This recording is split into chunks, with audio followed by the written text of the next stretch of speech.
আপনারা যারা ফাইবারে কাজ করতেছেন, সবাই আপনাদের নোটিফিকেশন অপশনটা একটু চেক করবেন। কারণ গিগ আপডেটের একটি নোটিফিকেশন দিচ্ছে রিসেন্টলি আমি পেয়েছি, আপনারা পেয়েছেন কিনা সেটা আমি জানি না। হয়তো আপনারাও পেয়েছেন। নোটিফিকেশন অপশনটা চেক করলে আপনারা বুঝতে পারবেন যে এই নোটিফিকেশনটা আসছে কিনা। যদি আপনি এই নোটিফিকেশনটা চেক না করেন এবং এখান থেকে গিগের যে একটা আপডেট আইছে এটা যদি আপডেট না করেন তাহলে কিন্তু আপনার গিগ পাউচও করে দিতে পারে ফাইবার থেকে। তো আমি এখানে দেখতে পারছি আমার নোটিফিকেশনটা আসছে যে increase your visibility by completing your gig information. তো কিছু ইনফরমেশন এখান থেকে আপডেট করতে হবে। তো আপনি যদি চান এখানে ক্লিক করে ভিতরে যাইতে পারেন। তাছাড়া আপনি যদি আপনার অ্যাকাউন্টের ড্যাশবোর্ডে ক্লিক করেন সেখানেও কিন্তু আপনি এগুলোও পেয়ে যাবেন যে কি আপনার ইনফরমেশন আপডেট করতে হবে।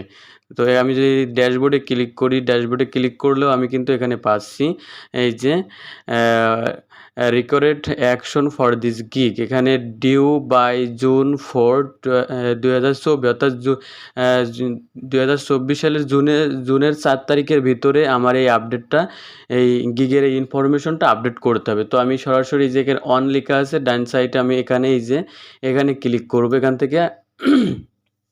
এখান থেকে ইনফরমেশনটা আপডেট করে দিব। তো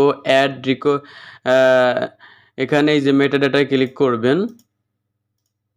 এখানে মেটাডাটায় ক্লিক করার পরে আপনার সরাসরি এই যে ওভারভিউতে নিয়ে যাবে। এখানে রেড অপশন দেখাচ্ছে, অর্থাৎ এখানে কিছু আপডেট ইনফরমেশন সেট আপ করতে হবে।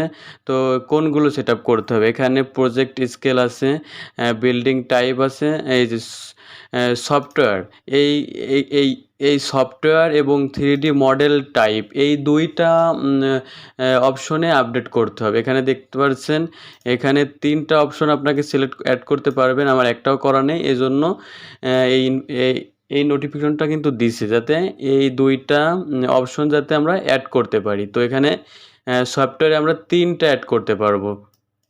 তো এখান থেকে আমি অটোডেস্ক অ্যাড করে দিব, অটোডেস্ক 3DX এটা অ্যাড করে দিব, তারপরে স্কেচ আপ অ্যাড করে দিব। এটা আমার কিসের? এটা আমার 3D মডেলিংয়ের। তো আমি এখান থেকে রিভিটটা অ্যাড করে দিব। এরপরে কি করব? সফটওয়্যার অপশন 3টা অ্যাড করার পরে 3D মডেল টাইপ অ্যাড করতে হবে। তো এখান থেকে ইন্টেরিয়র এবং এক্সটেরিয়র এই 2টা অ্যাড করে দিব। তারপরে সেভ অ্যান্ড কন্টিনিউতে ক্লিক করব। সেভ অ্যান্ড কন্টিনিউতে ক্লিক করার পরে আমরা যদি ড্যাশবোর্ডে যাই, ড্যাশবোর্ডে যাওয়ার পরে এই যেখানে দেখতে পাচ্ছেন এটা কিন্তু টিক মার্ক উঠে গেছে। তো প্রথমটা আমার কমপ্লিট। তো তারপরে যদি আমি রিফ্রেশ দিই হয়তো প্রথমটা আমার উঠে যাবে।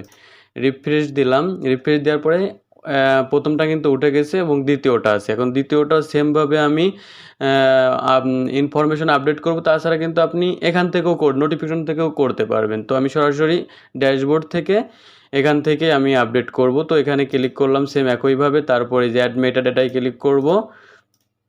অ্যাড মেটাডাটায় ক্লিক করার পর একইভাবে সেম কাজ করব।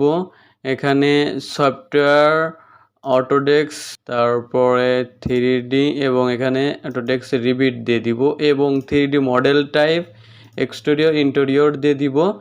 এরপরে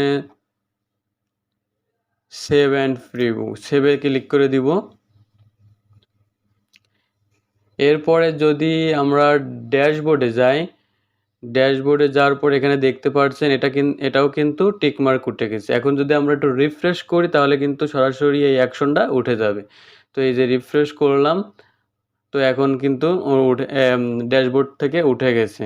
তো এটা যদি আপনারা এই নোটিফিকেশনটা যদি আপনারা পান তাহলে কিন্তু আপনাদের একটা টাইম দিয়ে দিবে। এই টাইমের ভিতরে কিন্তু আপনার ওই নোটিফিকেশনের যে আপডেট ইনফরমেশনটা সেটা কিন্তু অ্যাড করে দিতে, অর্থাৎ ওই যে 3D মডেল টাইপ এবং সফটওয়্যার এই 2টা ইনফরমেশন আপনাকে আপডেট করে দিতে হবে। তা না হলে একটা টাইম দিয়ে দিবে, সেই টাইমের ভিতরে কিন্তু আপনি যদি আপডেট না করেন এই ইনফরমেশনগুলো তাহলে কিন্তু আপনার এই গিগগুলো কিন্তু তারা পাউচও করে দিতে পারে।